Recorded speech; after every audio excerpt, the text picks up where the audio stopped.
We are officially live now. Oh, I needed a couple of seconds to get some water and stuff, but all right, let's go. Nah, go ahead, bro. Get your water. You can, I'll you be can sit here and shoot the shit about absolutely nothing. I'll be right back. Then. Bear, how was Mass Effect? Tell me about Mass Effect. I knew you were going to ask me that question. It's good. It's a lot better than most people give it credit to. I do agree with a lot of the flaws the game has. It's especially when it comes to its animation department is extremely questionable and outright despicable at times, and it should have not have launched in that state.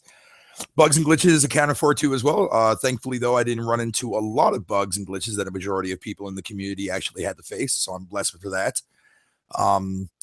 But as a whole, it's a strong outing for a new start of a new trilogy, and I'm kind of glad that they took that approach to that new kind of trilogy and not play off the strengths of the success of the original one. Because I mean, there is a lot of people who are, deliberately trying to compare this game, and I don't think that's the right way to approach it, in my opinion. But although at the same time, I can totally understand why people are comparing it. And I've said this before, in multiple videos that I've done before on my channel. I was just like, explain to people that, the main protagonist this time around is not trying to be bigger or better or trump, the character that of the original trilogy, that kind of stuff. But as a whole, I enjoy it, for what it is. I've been playing the heck out of it. And I'm going to be starting my second playthrough here, starting there soon so I can get it done, so I can start getting my stuff and clips going for my review, whatever you want to call it, in the from a review coming out there later on this month. But yeah, I'm enjoying the heck out of it. It's very, very good. And Joey, did you make it back? I guess he did not make it back. I was going to ask him if is. Yes, sir. I'm here, sir. Oh, okay. Have you played Mass Effect at all? Any yes. Mass Effect in your life? I went through the Origin Access trial period, and I did not enjoy it. Like, I played the 10 hours. To me, it didn't do enough. It kept on trying to separate. Kept on trying to separate itself as a separate entry. It's a brand new thing. It has nothing to do with. It had nothing to do with the old trilogy. But then it didn't do enough. Like, it wants you to act like it's not connected to the old trilogy or it's something new. But then it doesn't do enough to separate it. I think it harkens back too much on it. The animations withstanding. You know what I mean? It was bland. It was too much like 3 for me. And the loyalty quests weren't going to change that. And I realized, like, there was a period where I started to enjoy it, actually. And it was just that I was trying to let myself like it because it was Mass Effect. I was trying to ignore everything that I saw blatantly before my eyes, like horrible animations, bad, like all the things that were wrong with it. Like, I was trying to mask it. And like, at one point I thought I was going to buy it after my 10 hours. And like the 10 hours were up and I was like, nah, I'm really not enjoying this. So I chose to pass on it. I will probably be waiting for that game to be a very, very cheap price. I can't see myself getting that anytime soon. I'll wait for some of the kinks and stuff to be worked out, I think. Kind of like I did with Dragon Age. But with Dragon Age, it was just less about, like, I didn't really care about the other 2 games. So I'm like, Dragon Age, Inquisition, don't really care. But then once I started playing, I'm like, man, this game's actually pretty good. I'm having a lot more fun with this than I did with the first game.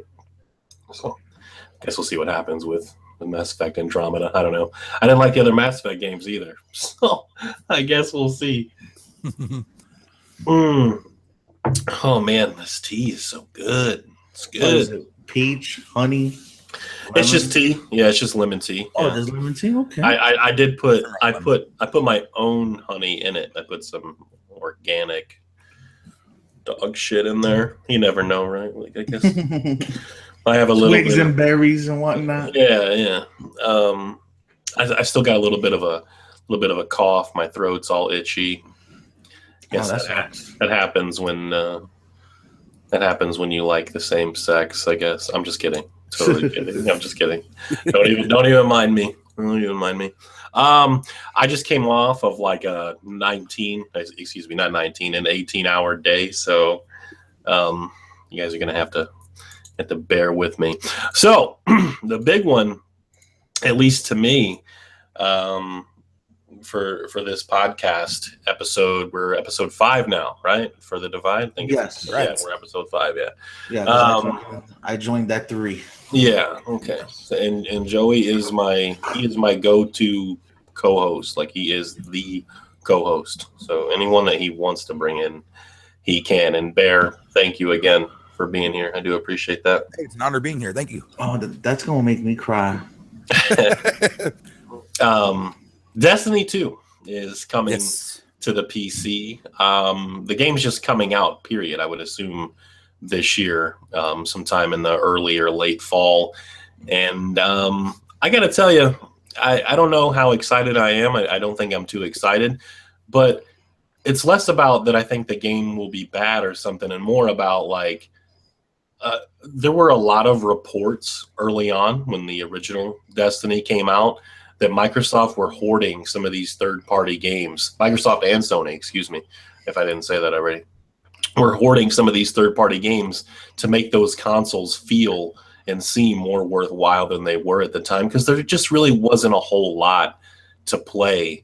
And that's kind of disappointing. Like this almost, like in a way, to me, confirms some of those reports, some of those rumors that was happening. And I'm like, Activision held this game from the PC so Microsoft and Sony could make a buck. I mean, I'm sure they won out in the end too. It's about money in the end. But I'm not going to not buy the game because of that, but I feel a little bit burned, I guess. Don't really know how to feel about it, but I guess it is a shoot and loot game, and those that know me and know me well know that I like those games. So I guess we'll see how it goes. I hope that it's a good port, a worthwhile title. But would you say it might seem a little too soon for a Destiny 2? I figured like a sequel would come maybe 4 or 5 years instead of just 3. But that's just me, I guess. Maybe, I don't know. I'll take this one first. There's a lot to unpack. As far as the companies hoarding the IP, it sounds very conspiratorial, right? Absolutely, no doubt. But you can, knowing how the industry is, you can work a path to it if you allow yourself, right? So I'm gonna say that it's probable. I'm not gonna act like I have any inside connects or anything, and I know what goes on in the industry to say, yeah, 100%. But there have been other shady stuff done. You know what I mean? So you could it's not too far-fetched to see it happening, right? Now, as far as the game coming to PC, I'm J-Got. He's a member of the glitch community. He put up a video on it, right? He made a very good point. He's a PC primarily player. Like the dude loves his PC. And he pointed out that because of Destiny's mixed bag, not really being truly an FPS and really not truly being an MMO, that on PC, it could be a bumpy road for it due to the fact that you have other top-notch FPSs like Doom and Counter-Strike, and the games that do the FPS thing. Well, Quake is coming, I believe. And on the flip side, when it comes to MMO, WoW, Final Fantasy, and all them other MMOs that are done right, that are traditional MMOs. So, like, he was trying to be like, who is this really appealing to? Now, I know that Bungie makes a great shooter. You know what I mean? They, hands down, they make good shooters. And I know that, PC, it needs a game like that. Not like needs, but some people on PC would enjoy this.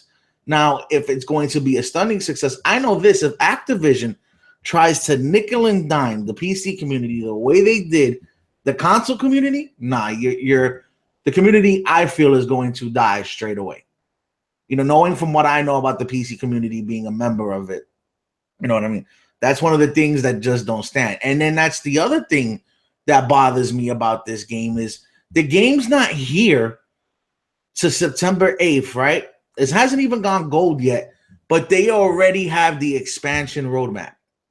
So they already know what content, or have pretty much figured out which content they're going to give you, so forth and so on, and what's the timetable for that. But you haven't even finished the game yet. So that means that when you develop this game, you developed it with the mindset. If I could put some in position of my own thought process onto my theory, that when they developed this game, they developed it with the mindset that they were going to shoehorn content from the beginning. You know what I mean? And like, and they're not even trying to hide it now. So how does one even want to get into that? Doesn't foster a very consumer friendly thing to me. I don't want to just go hand you over $60.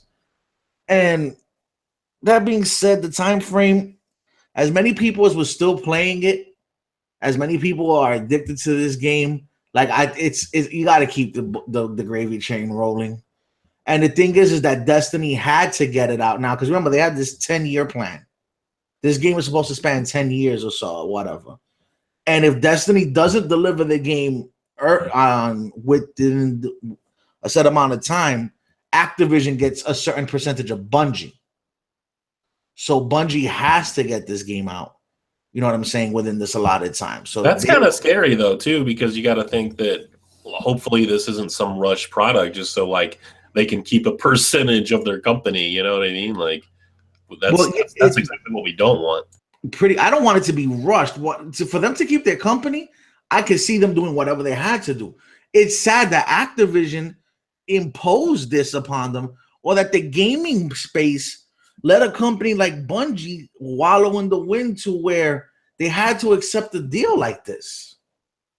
You know, because supposedly when Bungie was working on Destiny, back when they started, because they were teasing Destiny since ODST, you know, Kickstarter and the like weren't a thing then. You know what I mean? So, I mean, I don't know. It is what it is. That's pretty much my take on everything. What do you think, Bear? Just to clarify one little thing there, Joy, as to what you brought up about the whole Activision and stock situation. Apparently that has actually been updated recently.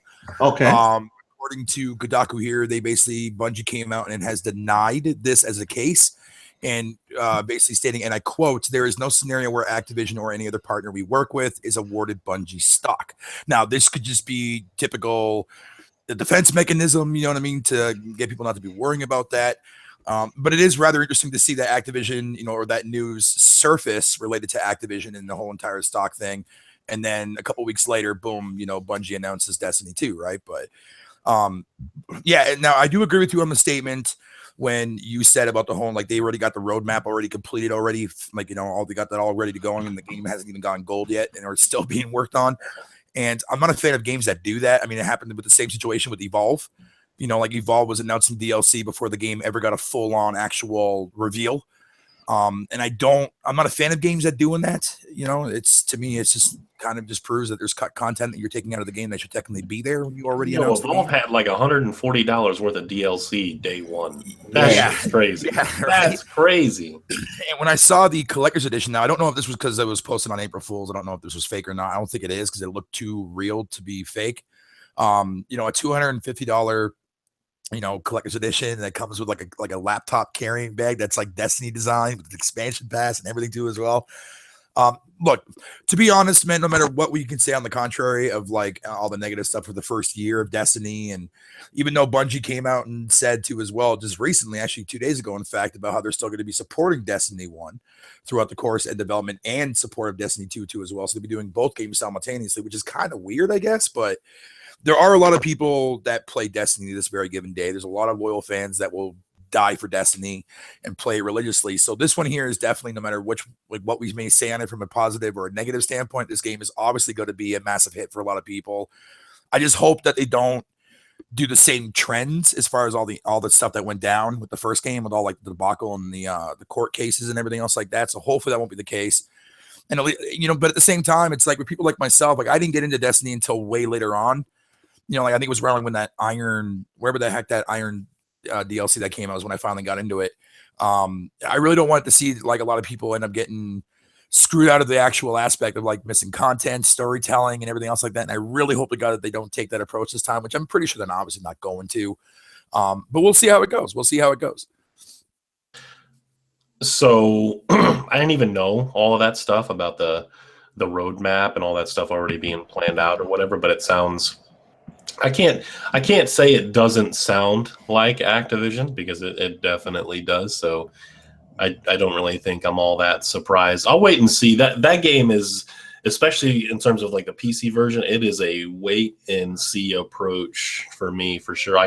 I doubt I'll day one, week one, or even month one that game. I might get it 6 months down the road when a lot of improvements have been made and I can get it like, for 30 or 40 instead of 60 or something. I just can't see me getting that game. I'm not one of those gamers that needs to go out and buy everything the moment it comes out so I can fit in because the hype was real. Like, I think the last time I felt that way, and I've definitely told this story many times, was Red Dead Redemption. Like, that was the last game I got super, super pumped for. The last game I went out and stood in line for and just had to have it day one. And was talking it up a storm, and not only was Rockstar gassing everyone up, but I was trying to gas everyone up. Everyone on my Steam list, everyone on PlayStation and Xbox, I was telling everyone like this game is going to be amazing, and it was. But yeah, that was the last time, and that was 7 years ago. Just to give you an idea, I'm not one of those that just where I can't help myself. I just need to have this game. So Destiny is definitely a wait and see for me. I'm not all that excited. I gotta tell you, I wasn't really all that excited for the other game. Still a little confused. Maybe at some point, someday, one of the big wigs there at Activision, when they leave the company, will explain why this and that happened with like PC releases on certain games and stuff like that. I don't know. But gotta tell you, not that excited, guys. Just I'm really not. So if I may, one quick introduction. Sure. Bear, I appreciate you updating me on the information, and No problem. Not let me walk around with misinformation. But if you ever do it again on my show, I will troll you to the ends of the earth, sir. Just so you know, or the show that I'm a co-host of. I just don't. Nah, but seriously, thanks for setting the record straight. I don't want to go out and misinformation anywhere. I don't know what's going on there, but okay. No, it's just I'm joking. I'm just okay. I'm so lost, guys. I apologize. No, it's fine. No, I was wrong. Some of the information I gave out was wrong, and he corrected it. So I'm thanking him for it. Oh, okay. See, you could have been like a real asshole or like super bitter about that and be like, I can't. Well, but the attempt I was in the beginning at comedy, but it just went right over your head. So we're just I know. Bad. So bad. We're gonna keep moving. So bad. Yeah. Forgive failed to listen, the slow man today. No, or maybe my delivery was off. It could be both. As a side topic that I wasn't really planning on talking about, but I've had this open for days now. Nobody will probably care about this, and you guys probably won't have much to say, including those in the chat. But Watch Dogs 2 has added 4-player co-op. Oh, sweet. Is that something that's good for you? Stop acting like you care. Well, it was crickets there for about a second. I'm not going to say that I don't care, but I mean, it's cool when a game that brings more to the table as far as multiplayer goes, because most of the time when you have a game that only has like, one or two people co-op and that's it. But 4, I mean, that's a pretty broad move in my opinion for a game like Watch Dogs. I think what it is like was treated.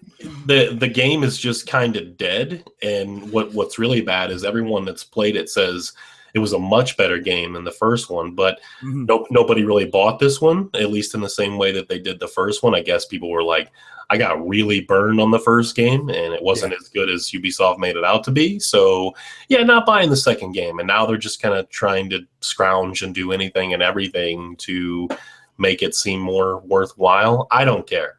I actually do have the game now, but I don't know when I'm going to get to play it. And even when I do, that's a single-player game for me. I couldn't really care less about any sort of co-op feature or anything. But I mean, Bear, if you're interested, then You can always explain why. It's nice that the option is there for people that actually do like the multiplayer cooperative thing.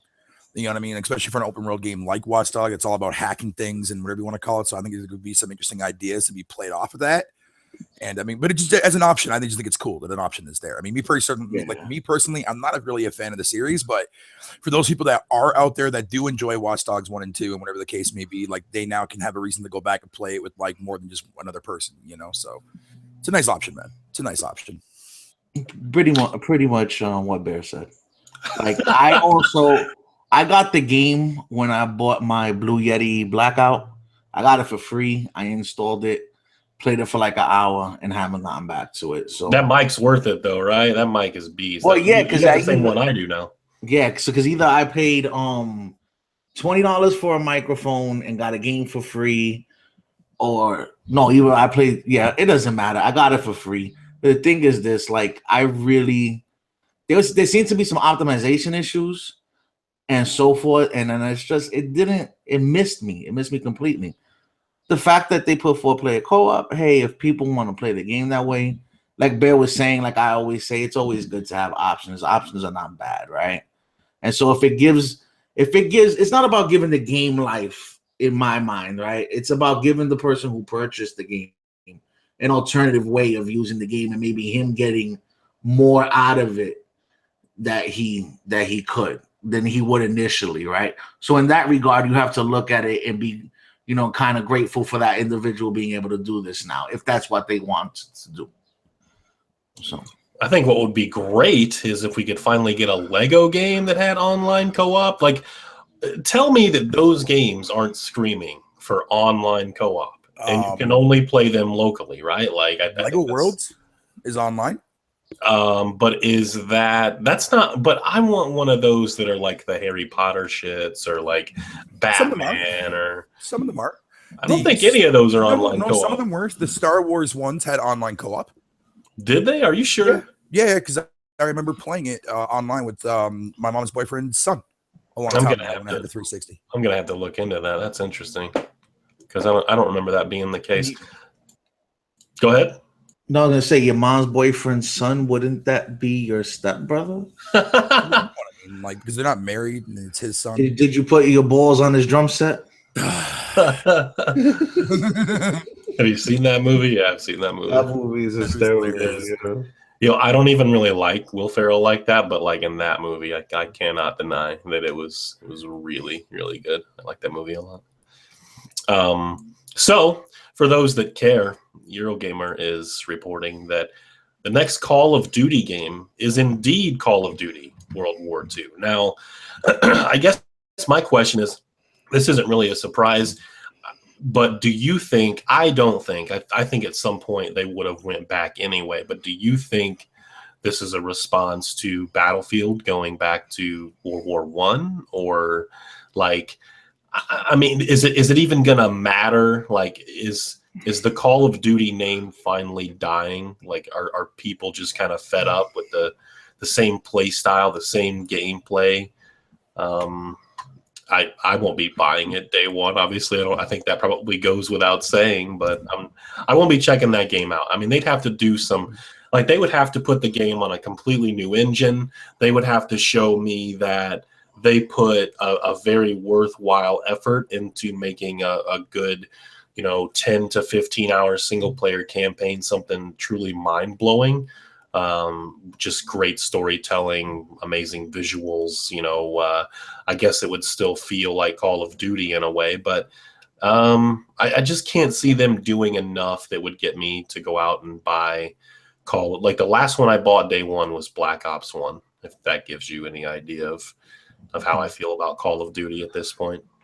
Okay. Well, it's again just a lot to unpack here. Call of Duty, as terms of Call of Duty's, their sales have been going down, and then they still sell the most, pretty much in the console space as it is, like, or one of the top sellers compared to every other IP. So yeah, it doesn't have as much shine as it used to, but it's still not hurting any. You know what I mean? And it's gonna take a while. It may never go away. There may always maybe be some form of Call of Duty, right? And so, unfortunately for those, I know that this year was the first year since my Dude Bro 360 days that I did not purchase Call of Duty Day One. And Pat yourself on the back, sir. I have not even gotten into it. You know what I mean? So, like, that being said, I think that Battlefield going back to World War One was more a reaction of people being tired of Call of Duty's non-boots on the ground than Call of Duty now going back is a reaction to Battlefield. You get what I mean? I think that Call of Duty was already planning to do this, but because of their development cycle, they had already been working on the game on the last iteration, and they had to push forward with it, or they would have never got it out. But I think Battlefield was able, because they just pretty much reskinned the Battlefront engine, they were able to beat them to the punch. So now, you can look at it, and the question you ask can be posed. Well, are they doing this because of Battlefield? I just think that Battlefield went out and did it first to beat them to it. There's nothing to it like that. I do know that people have been clamoring for boots on the ground for Call of Duty. That's what the Call of Duty fan base wants. And if it might bring them back, depending on how they do. Because you have to understand, Call of Duty, for all intents and purposes, the game is it's fun. It's a Michael Bay flick. You know what I mean? You get to play like an 8-hour Michael Bay flick. And then if you have friends and you want to run around, and it still has major key selling points. The only thing is you have to make it, if they take it back to the community, which it looks like they abandoned, because the community's been asking for boots on the ground for a couple of years now. It could strike an accord with them again, but there's also too many. You got Destiny, you got Battlefield. The market space is a lot more. They're no longer the king of the hill, but they're still the king of the hill. They're the old lion where the cubs, the other ones are starting to nip at them, but haven't really taken over the pride yet. That's how I look at Call of Duty. Sorry, that was a lot to pretty much say. Nah, that's perfectly fine. Talk all you want. Barry, you got anything to say? Related to the new COD? Yeah, I mean, do you think it's for the better or for the worse that they go back, or are they just completely out? Like, that's a question that you could ask is, have they both, DICE and EA and Activision and the Call of Duty teams, have they just run out of ideas? Like, nobody's really feeling the futuristic stuff or the non-boots on the ground type of gameplay. So let's just go back to what we used to do best. Like, is that really what we're doing here? I mean, I guess. I mean, this is not the first time this has actually happened, though, right? Because I mean, if you remember last generation, after around the time when World at War came out, a lot of people were feeling that burn of like older school, World War type of games, because there was a lot. You had like Medal of Honor Airborne and such to that degree, and a lot of people were tired of that, and they wanted the Call of Duty series to evolve, and that's exactly what happened. It went and took that futuristic route to the point where it went way too futuristic with Black Ops 3 and also with Infinite Warfare. So I think now people are feeling the burn for the futuristic style, so now they want to go back to the actual older war games. It was just a real shame, and I do agree with Joey 100% on the aspect that Battlefield 1 was nothing more than a Battlefront reskin, and that was a real turnoff for me when I was playing that, because I was really looking forward to going back and and being back in that old World War I setting and whatever and all that cool stuff. But it just seems to me it's like it's a repeat of what originally happened the last generation when people got tired of World War games. Then they went futuristic. Now people are feeling the burn for futuristic games. And now Call of Duty seems to be going back to World War II, if that that stuff is actually legit from that leaked image. I'm okay with this, but the way Call of Duty has been going over the years, I want to see how this one turns out. And if it does, it gets rid of all that, hopping around and doing whatever and all that futuristic stuff like that. And it is a proper, reimagining of World War II, I might consider getting myself back into the series. I don't know, because I'm a huge fan of the original Call of Duty 1, 2, and even 3 for that matter, before Treyarch got their name. But yeah, I mean, we'll have to wait and see how it goes. I think it is a smart move. People have been asking for it. But again, like I said, it's not the first time we've seen people get burnt out of old school shooters from the World War II era and moving on to the future wise. Now it's just the same process. Now people are just getting tired of the futuristic aspect of it. Joey, anything else you wanted to touch on? Anything Bear was saying as far as Call of Duty goes? Nah, I think he pretty much closed it out. Yeah, I could see we're really enthusiastic about Call of Duty. I can tell that this chat is Well, pretty you know, excited. when you grow, when you as you grow up, other things start to pique your interest. Or time ruins all, right? Isn't that one of the great sayings of the world? Or time catches everything, or something to that effect. Yeah, something like that. So there was kind of a couple surprises in the last week or so. There was a job listing actually for the Evil Within 2, also possible code name Psycho Break. Obviously, I am very excited about that. If that game is being made, if it is going to be announced at E3 or something, some sort of event that's going to be coming up, I'm going to be very excited because I think the first game is absolutely amazing. People can call me crazy. People can feel however they want, but there's a lot of Resident Evil 4 in the Evil Within, but there's also a lot of the older school roots with some of the original games there as well. And it does feel the atmosphere of the Evil Within destroys Resident Evil 4 as far as I'm concerned. And I think it's a much better game. It's not quite Silent Hill or Silent Hill 2 levels of, maybe what some would refer to as true survival horror. And I can admit that as someone that loves the game, but I'm excited. I am excited. I think Mikami's probably going to knock it out of the park again. If that game is being made and this is in any way accurate, I'm excited. Bear, I don't think you've played it yet. I know we've talked about it a number of times, Yeah, but I don't think you've got around to playing that, or Alien Isolation for that matter. that is You correct. need to play those games. You have to play If those games. if I was more of a fan of the actual survival horror aspect genre, then yeah, I would have been all over those two games.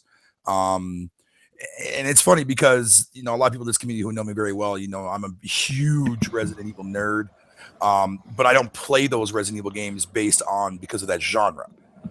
My love for that franchise is entirely far away from that aspect. Like a lot of people prefer to like the Resident Evil franchise, but even though this game was developed by Shinji Mikami himself, who was the forefather of what made Resident Evil in the first place, it is a game that I'm still planning on getting around to playing. I've seen a lot of gameplay from it, and you're not the only person that I've seen praise the heck out of it.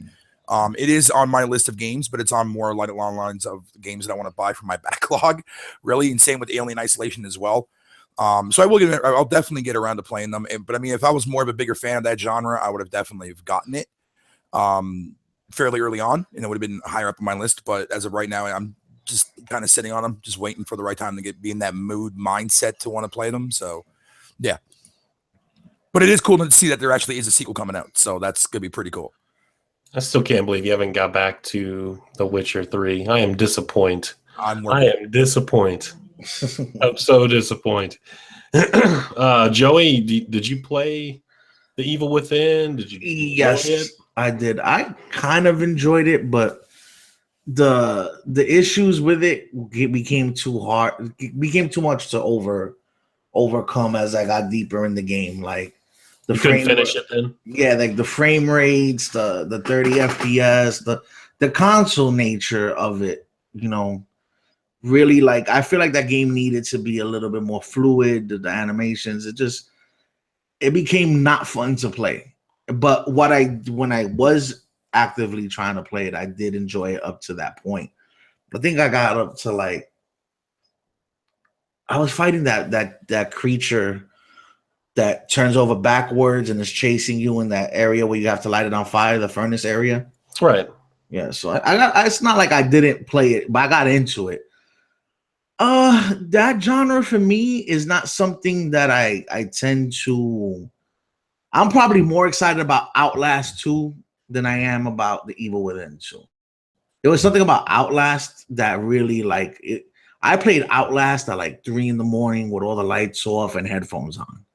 You know what I mean? And it really got me. You know what I'm saying? I enjoy the Resident Evil style games. I wish that Shimigami would not Shimigami, but what is his name? Mikami, But Shinji Mikami, Mikami. Yeah. Mikami. I wish Mikami would go back to making the games, but you know, at least his fan base gets to play something similar that they used to playing, and you know, it's good for him and it's good for his fans that he's making a sequel.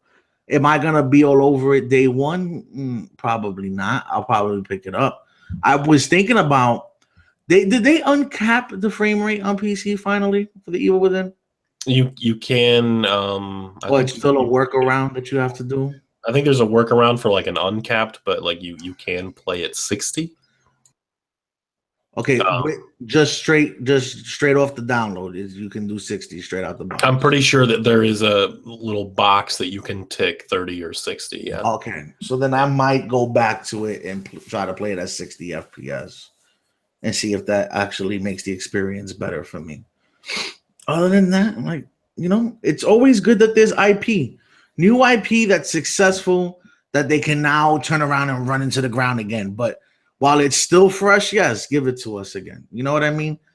You know, we get a break from all the other stuff. You know, that's pretty much how I feel about it. As much as I love the Evil Within, and I do love that game a lot, I would have much rather got some news that Alien Isolation sequel was coming. I think you did play that, right? You did play and beat that game? No, I didn't beat it. I got up until... Damn, I'm starting to look like a casual that doesn't beat games. No, people believe me. I beat my games. Look at this fucking fraud. You know what I mean? They're going to call the YouTube police on me and take my microphone and my controller away. No, I didn't enjoy Alien Isolation at all. And so when I don't enjoy it, like, I'm not gonna just sit there and beat my head against the wall. If I don't like it, I don't like it. You know, and that's pretty much what happened with that. I just don't enjoy it. Man, but like, are you a fan of the films? Alien, yes, I am. I am very much. I'm not a super, oh my God, gotta Ridley Scott, you know, Sigourney Weaver gonna tattoo her on my left nipple fan, but I enjoyed them. I enjoyed Alien, and this is where you're gonna be like, well, how couldn't you like this game? Right. I enjoyed Alien more than I enjoyed Aliens. All right. To me, the original is the best. The Haunted House in Space was the better one. And I'm pretty sure if I got back into it, I probably wouldn't. If I gave myself an opportunity, I might find a reason to like it. I just didn't enjoy it back then. And this was before I got into Outlast. Because this and Outlast, they very similar. They have a very similar, you know, you're pretty much helpless. You got to run and hide and whatever. But I don't know. It just didn't for me, in my opinion. I'm not saying it was a bad game. I'm not saying anything about it. It just didn't strike a chord with me. I like Outlast, but I got to tell you, I'm not too excited for Outlast 2. I think it's going to definitely have its moments like the first game, but those games where you can't fight back ever, and you're just kind of running and hiding the entire time, it's not really for me. It's kind of like with Amnesia and Penumbra, because I think Penumbra has more game mechanics behind it than what Amnesia has. You see what a hipster this guy has to be? How many people know whatever game that is that he came up with the P? What, Penumbra? Penumbra? I know. I mean, that game definitely has its moments. I'm pretty sure a majority of people that know Amnesia knows what Penumbra is. So I know what Amnesia is, but I don't know what Penumbra. What is Penumbra? Go ahead. I'm sorry. No, I was just gonna say that it's similar to Amnesia. It's from the same people that made Amnesia, and it was like, I think it was their first game, I think, on PC. Don't quote me on that. It had a lot of similar. It shares a lot of similar aspects to that of Amnesia, but Amnesia is more the evolved form of it. Except with Amnesia, there's not a lot of combat at all, period, because you're constantly hiding away from enemies, and wherever the case may be, similar to that of what the Outlast took from that and made it its own. But I mean, it's an okay game. I didn't really get a chance to fully play it because Amnesia was more like the popular one to go to. But from what I've seen of it, it definitely seems to have a little bit more combat with context in the game. But I could be wrong. Like I said, I didn't really see a whole lot of gameplay of it though. But no, just throwing it out there too. Just to give an idea of I can't think of the name of this game. There was a game that came out early last year, I believe, that was gifted to me on Steam that's very similar to Amnesia and Outlast, where it's just it has great atmosphere. You can't fight back. It's just running and hiding and kind of looking away from this creature, and I cannot think of the name of that game. It was good. It was good for what it was, and it's driving me. I don't even know why I brought it up. Soma. Soma. There we go. Oh, Soma, yeah. I played. Yeah, I was interested in Soma. Soma caught my attention, but I never really. You like Outlast? I don't really see why you wouldn't like that game. I mean, the idea is very, very similar, and I think Soma is probably a better game. Soma is made from the same people that made Amnesia. I never played or beat the original Amnesia. Don't quote me on that. I might be done. I don't want to say completely, but I think I've had my fill on those like can't fight back survival horror games. I mean, it's just I don't know. I don't need a gun. I don't even need a sword or a machete or something. Like just give me something. Like allow me to pick up some rocks or a full can of soda or something and like throw it. Like anything, you know, like I don't like that powerlessness of some of those games. I want to feel like I can do something about this thing or this person that's chasing me around. I don't really care for that. Like I said, I think I've had my fill, but time will tell. I don't even know how I played games like, even though the idea is not survival horror, but stuff like Gone Home and The Vanishing of Ethan Carter. I really liked those games. I really enjoyed them, but and I don't know how. I don't know how, because I normally don't like games like that, but those games captured me somehow, some way. I enjoyed them. The thing that did it for me for a game like, say, Vanishing of Ethan Carter, I enjoyed that game because it was the narrative and the things that you're doing in that game, solving the mystery of this child, right? You know, the same with the game, another game too as well. Was Everyone's Gone to the Rapture was another game that's the same magnitude. It's a walking simulator. There's no combat. There's nothing there that can kill you at all in that game. But it's the atmosphere and the things that you do throughout the game that actually keeps you intrigued for longer than 5 minutes. And you're solving the mystery as to what happened to this abandoned town. And a lot of the actual stuff that's there, it's kind of depressing. You know, a lot of the situations that happen to certain individuals for like events that happened before this mega rapture event came into this town. It's walking simulators is an acquired taste. You definitely have to be into those kind of games if you really want to, appreciate them for what they are. But most of the time they just get slagged on from the majority of people in the community and stuff like that. But I mean, I've always been a fan of walking sim, so that's just me. You play The Vanishing or Gone Home, Joey? Yes, I beat them both, and I enjoyed them both. And as far as, well, I don't know how you wouldn't beat them, right? They're only 2 hours and some change, right? Casual, further confirmed, right? So anyway, but no, with Gone Home, the atmosphere of the game was what got me. And like I was playing it, and I was always expecting something else to happen. I never thought it was going to actually be about what it was about. It had this over encumbersome just atmosphere that engulfed you for the whole time you played the game. And it almost made me want to get out of the house more than explore the house. And everything I opened and the more time I spent in it, it would unnerve me more because the atmosphere was so thick. I just wanted to be out of it.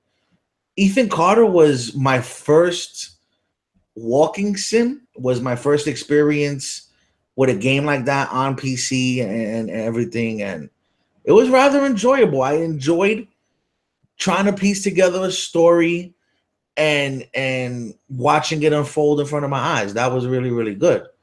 And I enjoyed those two. But when you get to games like Everybody's Gone to Rapture and all that other stuff, I really didn't want to mess with those. But yeah. Yeah, I never played those games either. So moving on to what could be the final topic. Maybe this isn't the best topic to end on. Sega has, and I will put it in the chat, Sega has this website with a countdown on it, and you can clearly see the Bayonetta heels there in the background. So we got a few possibilities here. Bayonetta could be just the original game could be getting remastered for PS4, Xbox One, and PC. It could just be PS4 and Xbox One, or it could just be the PC version finally coming out. We could have a dual pack of Bayonetta 1 and 2, whatever deal with Nintendo that they had is maybe no longer in place, and they can put it on whatever they want now. And both games are coming to all of those platforms, or maybe just Xbox One and PlayStation 4. We don't really know. Or Bayonetta 3 is about to get announced. For the Switch. There's any number of ways you could go with that. But I'm thinking this is going to be a remastered version of the first game and possibly even the second game for all platforms. You guys got any take on that? I'm gonna go with B and C. I'm gonna go with a remaster pushing forward, and then an announcement of the third to come. Or maybe I'll roll it back just a little bit. Maybe a remaster of 1 and 2 to test the waters to see if a third one would be received well. But I think that's what they're going with. Any combination of that right there. I think they lost. Well, they didn't really lose money, Bear, because Nintendo flipped the bill for Bayonetta. Yeah, 2, they did. Yeah, so any loss would have been on them. Not So if Nintendo even let go of the IP, because if Nintendo still has whatever obligation, then yeah, they would probably have to release a Bayonetta 3 for the Switch, or maybe even a Bayonetta remaster for the Switch. You know what I mean? Let's not leave the Switch out, because Nintendo is still pretty much, and we know how Nintendo doesn't like to let go of stuff that they put money in. Agreed. That's just not something that they're keen to do. So that's a probable situation too. Now, unless Sega got the IP back, or because I believe they still owned Part 1. So whatever they had, whatever pertaining to Part 2, Nintendo has to allow them to do. So if they're going to do anything with Part 2, they have to have Nintendo's permission. If I'm wrong, please correct me. I'm assuming that that's how that works. So they might only give, I don't know. See, when you get to speculation, it's too much. All I know for sure is that when that timer hits 0, there's going to be a Bayonetta announcement. But if you force me to speculate, I'm going to go with a 1, 2, and possibly a 3 sometime down the road. Bear, what do you think? I think it would be absolutely amazing for 1 and 2 to be bundled and released on all platforms, PS4, Xbox One, and of course PC as well, because that's a game that I firmly think that a lot of people definitely deserve to play, in my opinion. They're phenomenal hack and slash games. They're extremely enjoyable. And but I mean, at the same time, this could very well just be an announcement for either like a port of Bayonetta 2 coming to the Switch with 1 included. Because I do remember me actually pulling that out there on Twitter about the Switch getting a remastered of those 2 games, and a lot of people voted for it. So that could be a possibility. Now, what you were saying, Joey, about the whole entire Nintendo thing, I don't know if they do own the rights to Bayonetta 2. I don't know. I think that's still under Sega's thing. So, and this is being, again, this countdown's on Sega's website. So we have to wait and see, but I would love to see 1 and 2 get ported to all consoles and PC alike, because I think a lot more people would actually enjoy that game, especially the second one. The second one is just incredible, period.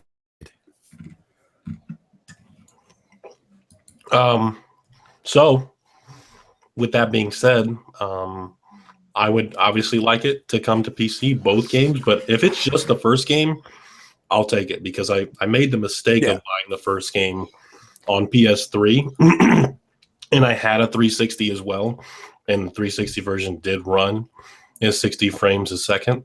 So I was like, I was like a big trophy whore at that time. I'm like, I'll just play it on PS3.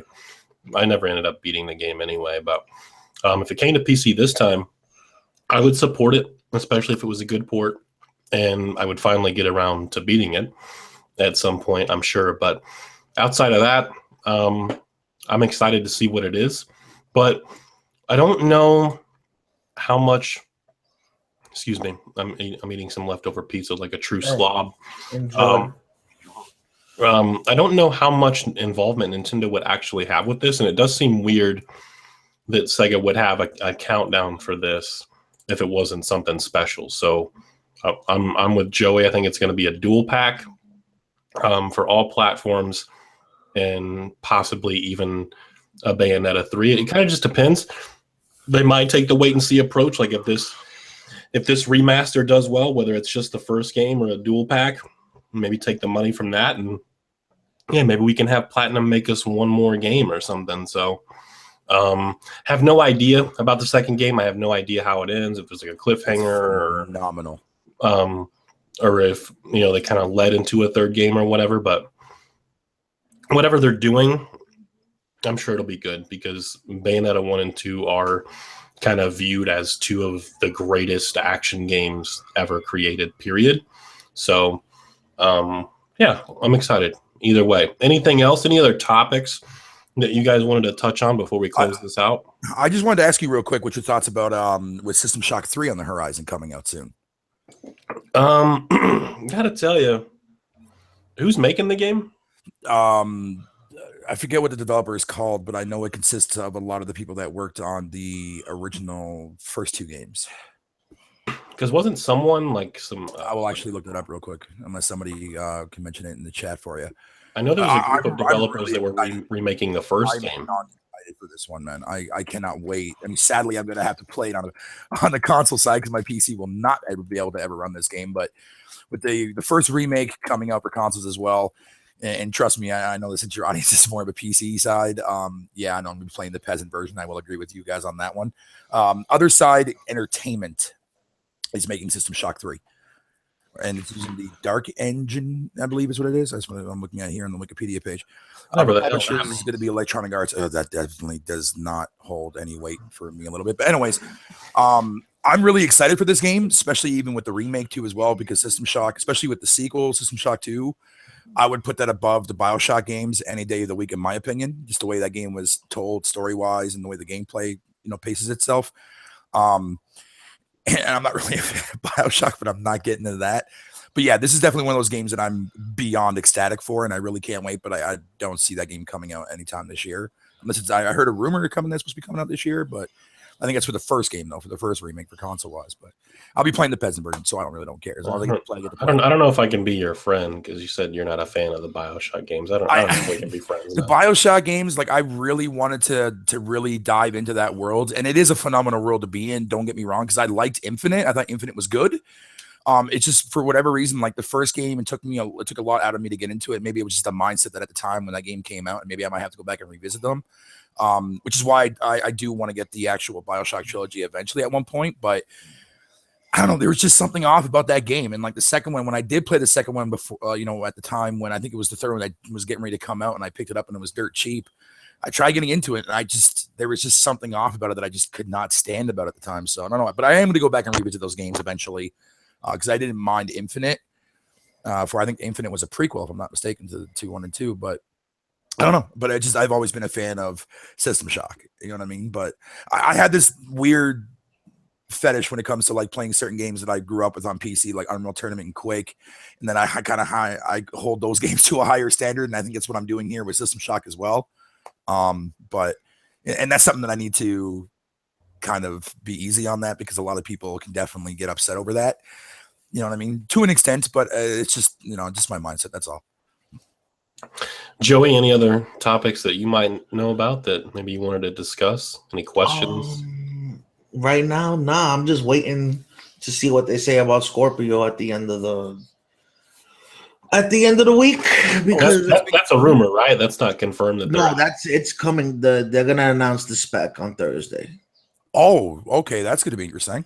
That YouTube is going to be really fun when that happens. And so, the big 4K 60 debate, how much they're not announcing the price, they're going to announce the spec. So, it's just going to be everybody get your speculation videos ready, because here we go. And that's pretty much it. Like, I really don't know. Nothing else. Just that's pretty much what I'm looking forward to. I'm interested to see what they're gonna put in this machine, but then we're still not gonna know what it's capable of truly until it hits the wild. But Yeah. the digital foundries of the world and everybody else will have fun building Rigs, yeah. like-minded rigs and stuff. And there's so much that doesn't transfer over from those type of rigs to the console and vice versa that I don't even know how anybody could really take those as credible tests. You know what I mean? But that's how they make their money. That's what they do. So, Well, the Scorpio spec should make for an interesting episode 6. Then I think we'll probably spend most of, if not all, talking about that in the next episode. So those that are still watching, get excited. Like I said, YouTube is going to be fun. This week, there's going to be so much garbage and drama and unnecessary things said, but it'll be fun, I'm sure. The typical YouTube scenario. The typical YouTube scenario that you've come to expect. Yeah, I'm looking forward to seeing thumbnails with PCs crying, burned to the ground, and one man with an Xbox flag and big arms. Just that I could just see it now. It's going to be anarchy. Yeah, it's going to be wild for sure. We will also discuss, and I'll probably put up a separate video for this as well. We will also discuss the 4K 60 FPS uncompromised nonsense that's being spewed too, because I definitely want to give my take on that for sure. But go ahead, Bear. No, I was just going to say real quick, I am happy that there was an announcement there for the remastered version of Planescape Torment. I'm really excited to see that come back into. We only talk about good games on this channel, on this podcast. But that game was amazing when it came out in '99. What are you talking about? We only talk about good games. Nah, I know. No, but no, I'm really glad to see that game's coming back out because stop trying to get your hipster credit card punched, Bear. Stop. But I'm not. I'm just giving praise and credit to where credit's due, sir. But no, I'm really excited to see that game is coming back out because after me playing Torment, I really can't wait to go back and revisit that game because that game was a cult classic of mine from my childhood. So I'm looking forward to that. I'm glad you're happy, sir. Well, Bear, if you join us in the next one, we can maybe talk a little bit more about that. But for sure. I need to get ready for work. It's been a really good podcast, in my opinion. Thank you to all of those that stuck around. Thank you to my co-host, obviously. Thank you, Bear. No problem. Thank you for having me. I do appreciate it very much. You're welcome, sir. We will see you guys in the next one. Hopefully it'll come a little bit sooner than this one came.